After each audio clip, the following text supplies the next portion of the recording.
सर्वप्रथम तुम्हाला शिवराज्याभिषेक दिनाच्या खूप खूप शुभेच्छा। 6 जून 1674 ला छत्रपती शिवाजी महाराजांचा राज्याभिषेक झाला।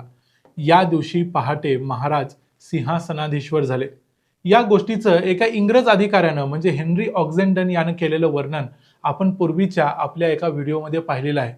पण या राज्याभिषेकाला इंग्रजांच्या शिवाय फ्रेंच, डच, पोर्तुगीज उपस्थित होते। काही पोर्तुगीज मिशनरी देखील उपस्थित होते।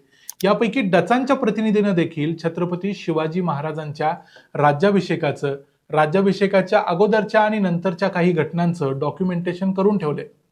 राज्याभिषेकाच्या दरम्यान छत्रपती शिवाजी महाराजांच्या क्षत्रियत्वासंबंधीचा वाद काही ब्राह्मणांनी उपस्थित केला होता।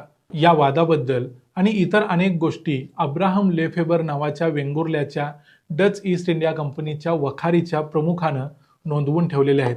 अब्राहम लेफेबरनं 13 ऑक्टोबर 1674 ला डच ईस्ट इंडिया कंपनीचे गव्हर्नर जनरल जॉन मोत्सायकर यांना लिहिलेल्या एका पत्रात संपूर्ण राज्याभिषेकाचं वर्णन आलेलं आहे। राज्याभिषेकाच्या काळातल्या काही ब्राह्मणांनी केलेल्या विरोधाशिवाय जिजाऊंच्या बद्दल देखील एक महत्त्वाची नोंद अब्राहम लेफेबरनं करून ठेवलेली आहे।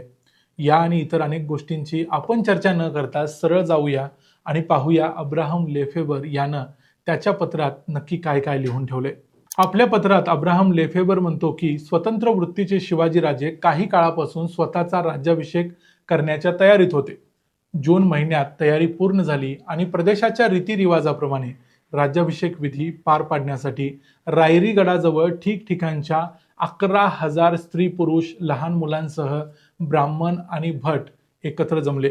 शिवाजी महाराजांनी आपली राज्याभिषेकाची इच्छा मुख्य आणि विद्वान व्यक्तींना बोलून दाखवली तेव्हा ते म्हणाले की भोसल्यांची आपली सध्याची जात सोडून क्षत्रिय जात स्वीकारल्याशिवाय राज्याभिषेक होऊ शकणार नाही आणि त्यांनी आपल्याला त्या जातीत सामील करून घ्यावे। त्यावर विद्वान मंडळी म्हणाली की तसे करणे कठीण आहे कारण आपले पूर्वज नेहमीच भोसले होते।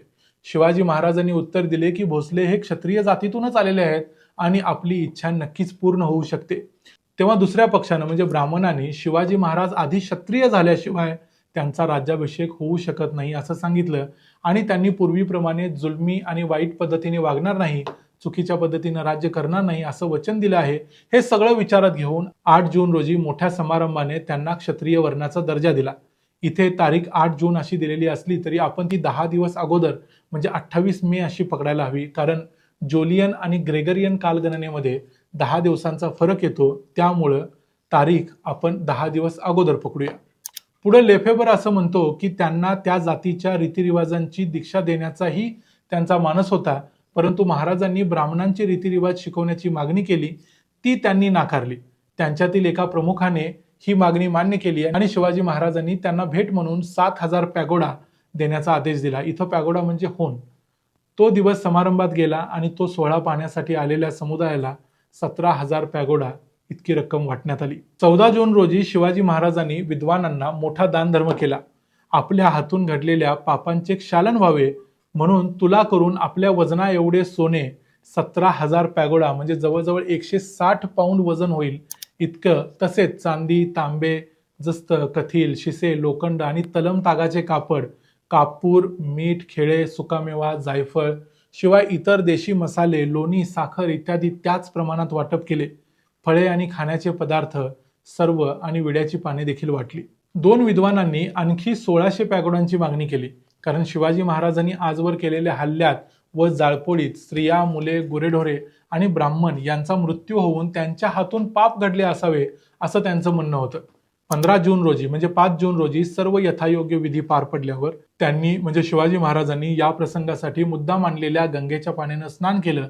त्या दिवशी प्रत्येक ब्राह्मणाला 100 पॅगोडा आणि त्यांच्या प्रमुखाला 5,000 पॅगोडा दिले व दरवर्षी 2,000 पॅगोडा देण्याचे वचन दिले। इथं आम्ही तुम्हाला अगोदरच सांगितले की पॅगोडा म्हणजे होन। 16 जूनच्या म्हणजे 6 जूनच्या सकाळी ते नव्या सिंहासनावर आरूढ झाले आणि उपस्थित समुदायाने त्यांना शिवराज हे नाव देऊन त्यांचा सत्कार केला। त्यानंतर त्यांचे इतर मंत्री त्यांना मुजरा करण्यासाठी पुढे आले आणि सिंहासनाच्या दोन्ही बाजूला 2 रांगांमध्ये ते उभे राहिले। त्यांचा थोरला पुत्र संभाजी राजा सिंहासनाच्या पायथ्याजवळ बसला। 17 जून रोजी जमलेल्या सर्व दूतांना आणि विद्वानांना सरसकट देणग्या देण्यास सुरुवात झाली।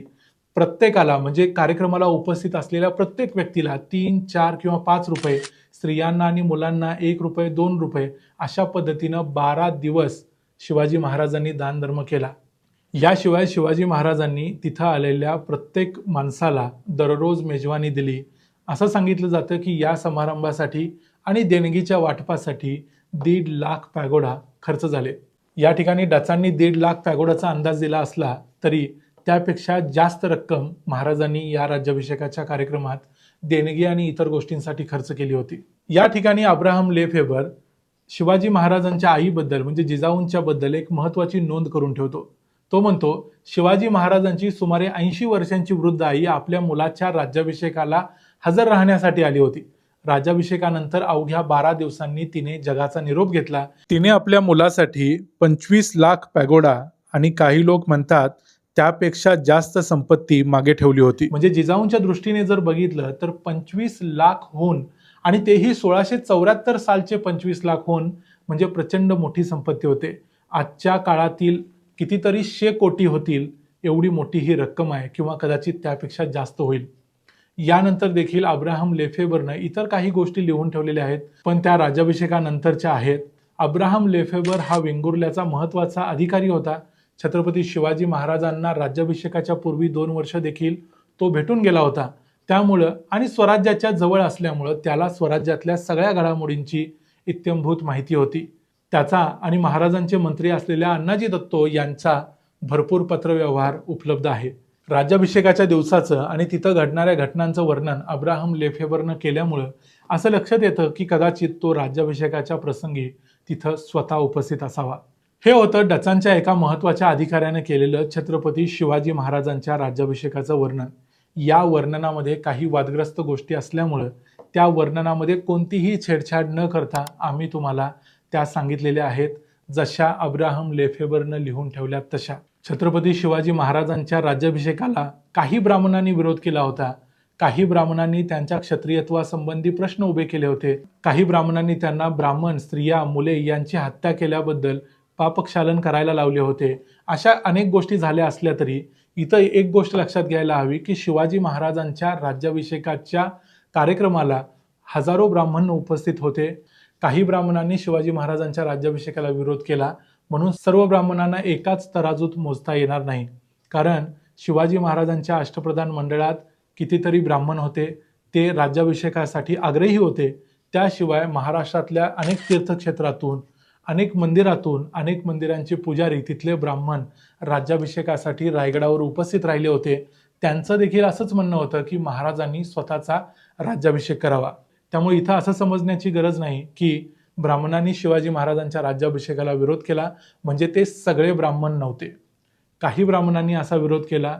या ठिकाणी अब्राहम लेफेबरनं जे लिहिलंय ते तुम्ही परत एकदा वाचलं तरी तुमच्या लक्षात येईल की तो काही ब्राह्मणांच्या बद्दलच बोलतोय. या संपूर्ण गोष्टीबद्दल तुमचं काय मत आहे ते तुम्ही आम्हाला कमेंट्समध्ये जरूर सांगा.